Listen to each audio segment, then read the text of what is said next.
Hey guys, happy Monday. Hope you're having a good Monday. And let's dive into a comic movie equation. So for those who are new to this channel, what a comic movie equation is basically where I take a comic book movie and see how true is it to the source material. So with this movie, we're going to be talking about The Avengers. It's kind of backtracking, I know, but it took me a while to kind of figure out what the source material really was. And there's really, I have to say, like, a lot from this run of the comic that I'm going to say it's based off of. And right now, that is Mark Millar's The Ultimates. What is The Ultimates? Well, The Ultimates, there's a thing called the Ultimate Universe. There's different multiversal universes that we know in Marvel and in DC. This one was called the Ultimate Universe. The Ultimate Universe was meant to be something more realistic. Set in the 2000s, it was, like I said, it was more realistic and more here, like what would happen here, kind of like what Zack Snyder did with everything in DC, but it's more what would happen in it. And so for the first thing I want to talk about, why do I think it's similar? Well, one, Nick Fury. And most people don't realize this, but Nick Fury's white. In the main Marvel universe, he's white. He isn't black, he's white. It wasn't until Secret Invasion that when they brought him over from the Ultimate Universe that he was it. In the Ultimate Universe, he's black. And the funniest part about this is, you gotta think about this. So the Ultimate Comics, the comic that I'm talking about, The Ultimates, was written in March of 2002. This movie, The Avengers, was written in 2012. Was made in 2000, came alive in 2012. So definitely it's taken from that, because, I always base it, we can't do one saying like, oh, this comic's based off this, when it's released in the same time frame. So what are the similarities? Well, the similarities on it is, one, Nick Fury. Nick Fury in that universe actually is the black one with the eye patch. Cool part about it too is, in this comic, they actually talk about who they would want to play in as if they were doing a movie. And Nick Fury actually says, well, Sam Jackson, of course. And like, what was it? I think like Captain America was Brad Pitt, and Iron Man was Johnny Depp. The cool part about the Ultimates is it also the little scene that, at the end with Captain America, where he's waking up and when he's revitalized and he's here in the current time frame, and he gets out of the little chamber and like gets kind of like freaking out, like, where the heck am I? What year is it? You've been asleep, 70 years, Cap? That's actually from this comic. It's actually like dead on reference. It's like 59 years he was asleep. But that's referenced in that. But the difference in this one is they're not fighting a Chitauri invasion. It's not Loki the main bad guy. The whole point on this one, and the team. The team is another thing that's different. So let's jump into like the differences right now. Who are they fighting in this one? Well, they're really fighting the Hulk. In this one, Betty Ross is a dick. She's a real jerk. Like, she just brushes off Bruce Banner, like uses him, manipulates him for his smarts. So Bruce decides to really work on the super soldier serum. That's what he's really trying to base it off of. He's the first one to be there when Cap's revived, and he's really trying to make that perfect super soldier serum. That's actually what the Hulk is. The Hulk is a failed attempt at a super soldier serum, guys. Like in all comic book lore, that's what he did. They were trying to make it, and it didn't really work out that well. Yeah, Betty Ross is a dick, and they're fighting the Hulk. And the Hulk is actually trying to get Betty Ross, and he's kind of like, sorry kids, horny? He's really horny. Like, he's literally shouting, I'm horny for you, Betty Ross. It's like, what the heck, Mark? Yeah, so the Avengers are trying to basically, or actually the Ultimates are trying to actually beat it. And the Ultimates consist of Tony Stark, Captain America, Giant Man, and Wasp. Yes, you heard me right. Giant Man and Wasp.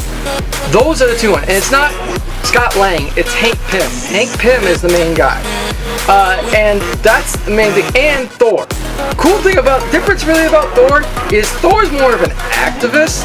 He's not, he claims to be a god, but like no one can really prove that. He was a schizophrenic at one point. It's really kind of weird what the Ultimates do in that whole comic. Oh, another similarity that they did is the whole trading card stuff. So you guys know this clip right here where Phil Coulson talks about like, yeah, well, I used to have your trading cards, they're limited edition. Well, that's also referenced in the comics too. Like, Iron Man owned that and sold it, and he's like, yeah, when he came back, I just sold it because it was worth more. And that's where it kind of gets at. Now, is the story similar? Not really. It's close to it. There's references from it, but again, they're in the movie. They're fighting the Chitauri invasion. Oh yeah, Black Widow and Hawkeye aren't even introduced in this first volume. They're introduced later on, but they're referenced kind of a guy with an arrow, but you know, it's not really clear. But the one thing that's kind of like I really did like about it is it did really get, I think they got the Nicholas Fury thing down to a T. Like they got the character straight from that comic. Like the look, everything.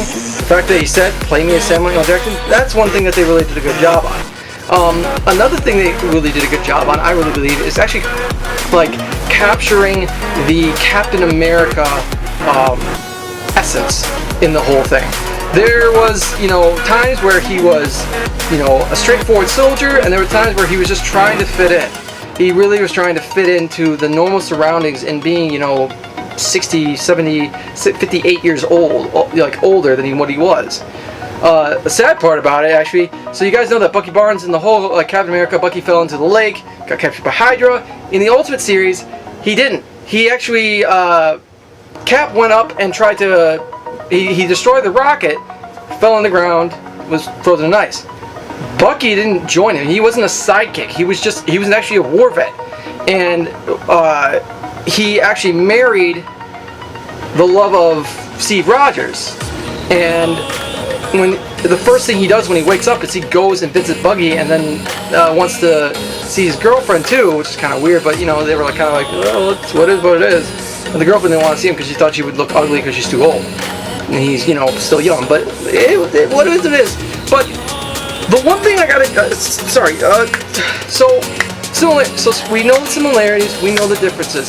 How much true is it to that comic? Really?